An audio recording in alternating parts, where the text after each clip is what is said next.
بسم اللہ الرحمن الرحیم ونصلی علی رسولہ الکریم اما بعد فاعوذ باللہ من الشیطان الرجیم بسم اللہ الرحمن الرحیم۔ عزیز طلبہ کرام السلام علیکم ورحمۃ اللہ وبرکاتہ۔ آج ہم اپنے کورس عالم اسلام کے وسائل و مسائل کا سبق نمبر 30 پڑھیں گے۔ آج کا ہمارا سبق برونئی دارالسلام کے حصہ چہارم پر مشتمل ہوگا۔ حصہ چہارم کے اندر ہم اس ملک کے وسائل پر گفتگو کریں گے۔ آج کے سبق کی جانب جانے سے پہلے پچھلے سبق کا خلاصہ جان لیتے ہیں۔ ہمارا پچھلا سبق اسی ملک کے حصہ سوم پر مشتمل تھا۔ پچھلے سبق کے اندر ہم نے دو اہم پوائنٹس پر گفتگو کی۔ پچھلے سبق کا ہمارا پہلا پوائنٹ جس پر ہم نے بات کی وہ اس ملک کے سلسلہ حالات و واقعات تھے۔ اسی طرح پچھلے سبق کا ہمارا دوسرا پوائنٹ اس ملک کا طرز حکومت تھا۔ چلتے ہیں آج کے سبق کی ابحاث کی جانب اور جانتے ہیں کہ آج کے سبق کے اندر ہم کن کن ابحاث پر گفتگو کریں گے۔ آج کا سبق ہمارا اس ملک کے وسائل پر مشتمل ہے۔ آج کے سبق کا ہمارا پہلا پوائنٹ اس ملک کے تیل اور گیس کے ذخائر ہیں۔ اسی طرح آج کے سبق کا ہمارا دوسرا پوائنٹ اس ملک کی معدنیات ہوگا۔ تیسرا پوائنٹ جس پر آج ہم اس سبق میں گفتگو کریں گے وہ اس ملک کے جنگلات ہیں۔ چوتھے نمبر پر آج کے سبق میں ہم ماہی گیری پر بات کریں گے اور آج کے سبق کا ہمارا پانچواں پوائنٹ اس ملک کا اسٹریٹجک مقام ہوگا۔ تو چلتے ہیں آج کے سبق کے پہلے پوائنٹ کی جانب۔ آج کے سبق کا ہمارا پہلا پوائنٹ ہے اس ملک کے تیل اور گیس کے ذخائر، اور جانتے ہیں کہ اس ملک کے پاس کتنے تیل اور گیس کے ذخائر موجود ہیں اور یہ ذخائر اس ملک کی آمدنی میں اپنا کتنا حصہ ڈال رہے ہیں۔ عزیز طلبہ کرام، بورنیو کے شمالی ساحل پر واقع یہ چھوٹی جنوب مشرقی ایشیائی قوم اپنے ہائیڈرو کاربن کے وافر ذخائر کے لیے مشہور ہے، جو اسے مائع قدرتی گیس LNG کے دنیا کے سب سے بڑے برآمد کنندگان میں سے ایک بناتی ہے۔ عزیز طلبہ کرام، آئیے برونئی کے تیل اور گیس کی صنعت کی تاریخ، اہمیت اور مستقبل کے امکانات کا جائزہ لیتے ہیں۔ برونئی میں تیل اور گیس کی تلاش 20ویں صدی کے اوائل سے شروع ہوئی، جب ملک ابھی تک برطانوی نو آبادیاتی حکومت کے تحت تھا۔ 1929 میں برونئی کے ایک چھوٹے سے شہر سیریا میں تیل کی دریافت نے قوم کے لیے ایک نئے دور کا آغاز کیا۔ تب سے تیل اور گیس کے شعبے نے برونئی کی معیشت اور ترقی کی تشکیل میں اہم کردار ادا کیا ہے۔ برونئی دارالسلام تیل اور قدرتی گیس دونوں کے کافی ذخائر پر فخر کرتا ہے۔ اس کے تیل کے ذخائر کا تخمینہ لگ بھگ 1.1 بلین بیرل ہے، جو آنے والی کئی دہائیوں تک مسلسل سپلائی کو یقینی بناتا ہے۔ ملک کے گیس کے ذخائر اور بھی زیادہ متاثر کن ہیں، جن کا تخمینہ 10 سے 20 ٹریلین کیوبک فٹ تک ہے۔ یہ وافر وسائل برونئی کی اقتصادی خوشحالی میں ریڑھ کی ہڈی کی حیثیت رکھتے ہیں، جو کہ فی کس اعلیٰ آمدنی اور اس کے شہریوں کی مجموعی بہبود میں معاون ہے۔ برونئی میں تیل اور گیس کا اخراج اور پیداوار بنیادی طور پر قومی تیل کمپنی برونئی شیل پیٹرولیم یعنی BSP کرتی ہے۔ BSP کئی سالوں سے صنعت کا ایک کلیدی کھلاڑی رہا ہے، جس نے پیداواری کارکردگی کو زیادہ سے زیادہ کرنے اور وسائل کے پائیدار انتظام کو یقینی بنانے کے لیے جدید ٹیکنالوجی اور مہارت کا استعمال کیا ہے۔ برونئی میں تیل اور گیس کے شعبے نے نمایاں غیر ملکی سرمایہ کاری کو راغب کیا ہے، جس کے نتیجے میں متعدد مشترکہ منصوبے اور بین الاقوامی شراکت داروں کے ساتھ تعاون کا قیام عمل میں آیا ہے۔ اس سے نہ صرف ملکی معیشت کو تقویت ملی ہے، بلکہ صنعت میں کام کرنے والے برونئی باشندوں کے درمیان علم کی منتقلی، تکنیکی ترقی اور مہارت کی ترقی میں بھی سہولت ہوئی ہے۔ برونئی کی تیل اور گیس کی صنعت کی اہمیت اس کی سرحدوں سے باہر تک پھیلی ہوئی ہے۔ LNG کے سب سے بڑے برآمد کنندگان میں سے ایک کے طور پر برونئی دنیا بھر کے ممالک کی توانائی کی ضروریات کو پورا کرنے میں اہم کردار ادا کرتا ہے۔ اس کی گیس کی برآمدات نے نہ صرف اقتصادی ترقی کو ہوا دی ہے، بلکہ توانائی کی شراکت اور معاہدوں کے ذریعے سفارتی تعلقات کو بھی مضبوط کیا ہے۔ اگرچہ برونئی کے تیل اور گیس کے ذخائر دولت اور معاشی استحکام کا اہم ذریعہ ہیں، قوم تنوع اور پیداوار اور پائیدار ترقی کی ضرورت کو تسلیم کرتی ہے۔ ہائیڈرو کاربن پر انحصار کم کرنے اور قابل تجدید توانائی کے ذرائع تلاش کرنے کی کوششیں کی جا رہی ہیں۔ برونئی نے گرین ہاؤسز گیسوں کے اخراج کو کم کرنے اور سبز اور زیادہ پائیدار مستقبل کی طرف منتقلی کے وعدے کیے ہیں۔ عزیز طلبہ کرام، اس طرح آج کے سبق کا ہمارا یہ پہلا پوائنٹ مکمل ہوتا ہے، جس کے اندر ہم نے اس ملک کے تیل اور گیس کے ذخائر پر گفتگو کی۔ اب چلتے ہیں آج کے سبق کے دوسرے پوائنٹ کی جانب۔ آج کے سبق کا ہمارا دوسرا پوائنٹ ہے اس ملک کی معدنیات۔ برونائی ایک چھوٹا ملک ہے جو بورنیو کے شمالی ساحل پر واقع ہے، جو دنیا کا تیسرا سب سے بڑا جزیرہ ہے۔ اگرچہ برونائی بنیادی طور پر تیل اور گیس کے ذخائر کے لیے جانا جاتا ہے، لیکن اس کے پاس کچھ قابل ذکر معدنی وسائل بھی ہیں۔ تیل اور گیس کے علاوہ برونائی کے پاس دیگر قیمتی معدنی وسائل ہیں۔ ملک میں چونے کے پتھر کے ذخائر ہیں جو بڑے پیمانے پر تعمیرات اور سیمنٹ کی پیداوار میں استعمال ہوتے ہیں۔ برونائی میں چونے کے پتھر کی کان کنی بنیادی ڈھانچے کی ترقی کے لیے خام مال فراہم کرتی ہے اور مختلف تعمیراتی منصوبوں کی حمایت کرتی ہے۔ برونائی اپنے سلیکا ریت کے ذخائر کے لیے بھی جانا جاتا ہے، جو مختلف صنعتی استعمال کے لیے تلاش کیے جاتے ہیں۔ شیشے، سیرامکس اور یہاں تک کہ الیکٹرانکس بنانے میں سلیکا ریت بہت اہم ہے۔ سلیکا ریت کے ان ذخائر کی موجودگی برونائی کی معدنی دولت میں اضافہ کرتی ہے اور مقامی اور بین الاقوامی دونوں صنعتوں کے لیے مواقع فراہم کرتی ہے۔ اگرچہ برونائی کے پاس معدنی وسائل اہم ہیں، لیکن یہ نوٹ کرنا ضروری ہے کہ ان معدنیات کو نکالنا اور استعمال کرنا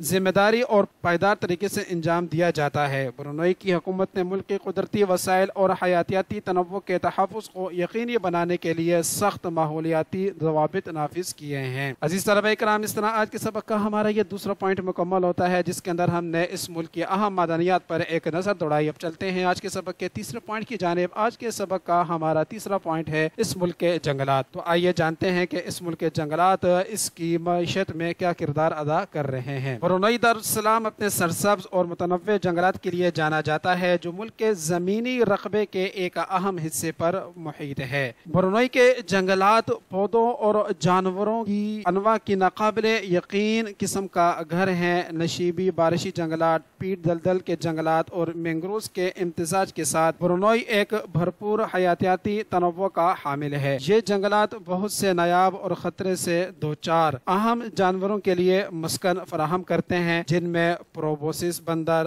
ہارن بل اور گبن کی مختلف انواع شامل ہیں۔ برونائی کے نشیبی بارشی جنگلات کرۂ ارض کی قدیم اور قیمتی ماحولیاتی نظاموں میں سے کچھ ہیں۔ ان کی خصوصیات بڑے ڈپٹرو کارب درخت ہیں جو 80 میٹر سے زیادہ کی اونچائی تک پہنچ سکتے ہیں۔ یہ جنگلات نہ صرف بصری طور پر شاندار ہیں بلکہ کاربن سنک کا کام بھی کرتے ہیں، جو موسمیاتی تبدیلیوں کو کم کرنے میں اہم کردار ادا کرتے ہیں۔ برونائی میں پیٹ دلدل کے جنگلات ہیں۔ منفرد ماحولیاتی نظام غذائیت سے محروم مٹیوں میں پائے جاتے ہیں۔ ان جنگلات میں گھنے پودوں سے پانی کو برقرار رکھنے میں مدد ملتی ہے اور پودوں اور حیوانی زندگی کی متنوع رینج میں مدد ملتی ہے۔ یہ قدرتی فلٹر کے طور پر بھی کام کرتے ہیں، پانی کے معیار کو بہتر بناتے ہیں اور سیلاب کے خطرے کو کم کرتے ہیں۔ برونائی کی ساحلی پٹی مینگروو کے جنگلات سے لیس ہے، جو ساحلی پٹی کو کٹاؤ اور طوفانوں سے بچانے میں اہم کردار ادا کرتے ہیں۔ یہ جنگلات بہت سی سمندری انواع کے لیے افزائش کے میدان اور نرسری مہیا کرتے ہیں، مختلف قسم کے جانداروں کے لیے خوراک اور پناہ گاہ فراہم کرتے ہیں۔ مینگروو بھی بڑی مقدار میں کاربن کو الگ کرتے ہیں، جو موسمیاتی تبدیلیوں کو کم کرنے میں مدد کرتا ہے۔ برونائی کے جنگلات کو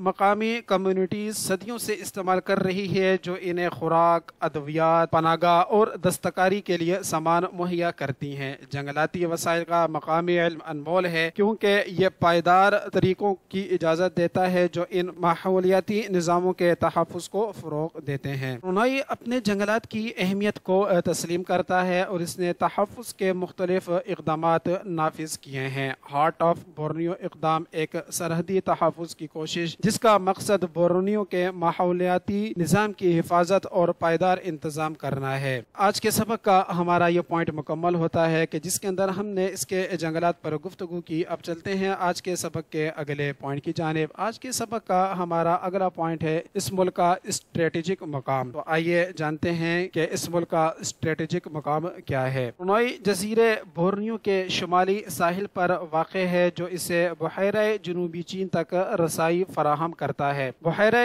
جنوبی چین دنیا بھر میں سب سے مصروف اور اہم ترین سمندری تجارتی راستوں میں سے ایک ہے، جو بحر ہند کو بحر الکاہل سے ملاتا ہے۔ برونائی کا ساحلی محل وقوع اسے سمندری تجارت اور جہاز رانی کے لیے اہم مواقع فراہم کرتا ہے، جو اسے تجارت کا ایک علاقائی مرکز بننے کے قابل بناتا ہے۔ برونائی کی سرحدیں ملائیشیا کی دو ریاستوں سراواک اور صباح کے ساتھ ملتی ہیں جو بورنیو جزیرے پر بھی واقع ہیں۔ یہ قربت برونائی اور ملائیشیا کے درمیان قریبی اقتصادی تعلقات اور تعاون کی اجازت دیتی ہے۔ در حقیقت برونائی، ملائیشیا اور انڈونیشیا نے مشترکہ طور پر جزیرہ بورنیو تشکیل دیا، ممکنہ تعاون اور شراکت کو فروغ دیا جو خطے کی ترقی میں معاون ہے۔ مزید برآں جنوب مشرقی ایشیا میں برونائی کی اسٹریٹجک پوزیشن اسے پڑوسی ممالک کے قریب رکھتی ہے۔ یہ Indonesia, Philippines, Vietnam, Thailand اور سنگاپور کے قریب واقع ہے۔ یہ جغرافیائی فائدہ برونائی کو سفارتی تعلقات قائم کرنے اور ایسوسی ایشن آف جنوب مشرقی ایشیا ممالک جیسی علاقائی تنظیموں میں شامل ہونے کے قابل بناتا ہے۔ علاقائی استحکام، اقتصادی انضمام اور ثقافتی تبادلے کو فروغ دیتا ہے۔ برونائی کا تصویراتی محل وقوع بھی توانائی سے مالا مال ملک کے طور پر اس کے کردار کو بڑھاتا ہے۔ اس ملک کے پاس اپنے سمندری میدانوں میں تیل اور قدرتی گیس کے اہم ذخائر ہیں۔ ایشیا میں توانائی کے بڑے صارفین جیسے کہ چین، جاپان اور جنوبی کوریا کے قریب ہونے کی وجہ سے برونائی اپنے توانائی کے وسائل کو پائپ لائنوں اور بحری راستوں کے ذریعے برآمد کر سکتا ہے، جس سے اس کو اقتصادی احتسام اور ترقی میں مدد ملتی ہے۔ مزید برآں برونائی کا اسٹریٹجک مقام سیاحت اور ماحولیاتی سیاحت کے مواقع فراہم کرتا ہے۔ اس کے برساتی جنگلات، قدیم ساحل اور حیاتیاتی تنوع دنیا بھر سے آنے والوں کو اپنی طرف متوجہ کرتا ہے۔ جنوب مشرقی ایشیا میں مرکزی طور پر واقع ہونے کی وجہ سے برونائی سیاحتی صنعت کو فروغ دینے اور معیشت کو سہارا دینے والے سیاحوں کے لیے ایک مثالی نقطۂ آغاز کے طور پر کام کرتا ہے۔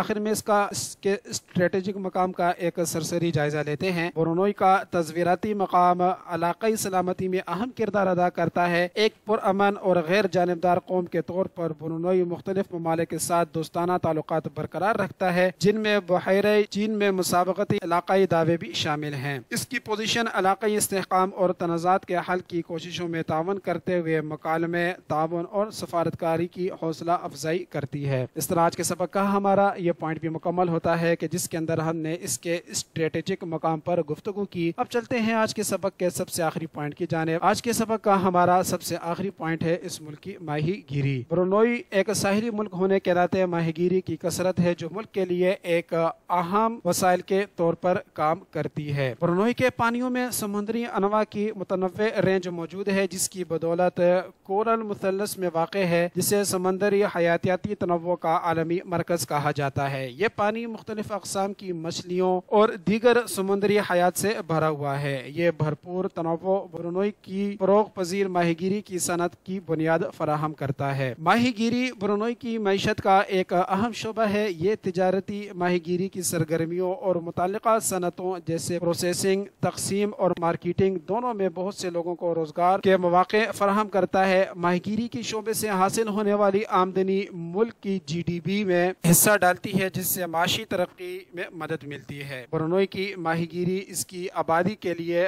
غذائی تحفظ کا ایک اہم ذریعہ ہے۔ اس کے پانیوں سے سمندری غذا برونائی کے لوگوں کے لیے پروٹین کی مقدار کا ایک اہم حصہ فراہم کرتی ہے۔ ایک ساحلی ملک کے طور پر برونائی تازہ اور غذائیت سے بھرپور سمندری غذا کی مقامی مانگ کو پورا کرنے کے لیے اپنی ماہی گیری پر انحصار کرتا ہے۔ برونائی کی ماہی گیری کی صنعت برآمدی صلاحیت رکھتی ہے۔ اس کی سمندری غذا کی مصنوعات علاقائی اور بین الاقوامی منڈیوں میں تلاش کی جاتی ہے۔ برونائی سمندری غذا کی متعدد مصنوعات برآمد کرتا ہے، جن میں کیکڑے، ٹونا، گروپر اور اسکویڈ شامل ہیں۔ یہ برآمدات ملک کے لیے زر مبادلہ کماتی ہیں جو اس کی مجموعی معاشی استحکام میں معاون ہیں۔ برونائی اپنی ماہی گیری کی طویل مدتی عملداری کو یقینی بنانے کے لیے پائیدار ماہی گیری کے طریقوں کی اہمیت کو تسلیم کرتا ہے۔ حکومت نے ذمہ دار ماہی گیری کے طریقوں کو فروغ دینے کے لیے ضوابط بنائے ہیں جو ماہی گیری کے انتظام کے منصوبے نافذ کرتے ہیں۔ ان اقدامات کا مقصد مچھلیوں کے ذخیرے کی حفاظت، ضرورت سے زیادہ ماہی گیری کو روکنا، ہائی کیچ کو کم کرنا اور سمندری ماحولیاتی نظام کی حفاظت کرنا ہے۔ آخر میں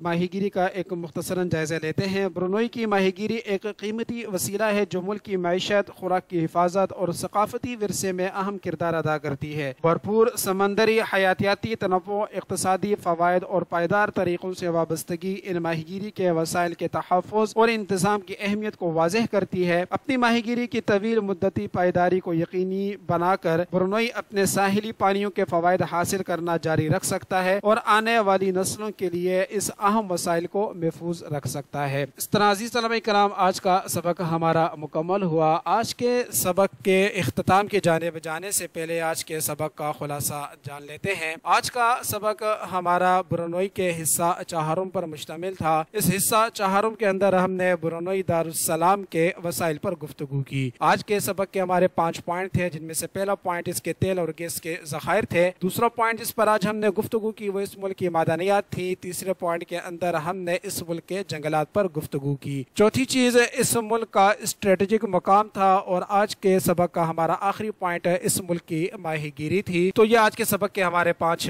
پوائنٹ تھے جس پر ہم نے تفصیلاً گفتگو کی۔ اس طرح آج کا سبق ہمارا مکمل ہوتا ہے۔ آپ طلبہ کرام سے اجازت چاہوں گا۔ السلام علیکم ورحمۃ اللہ وبرکاتہ۔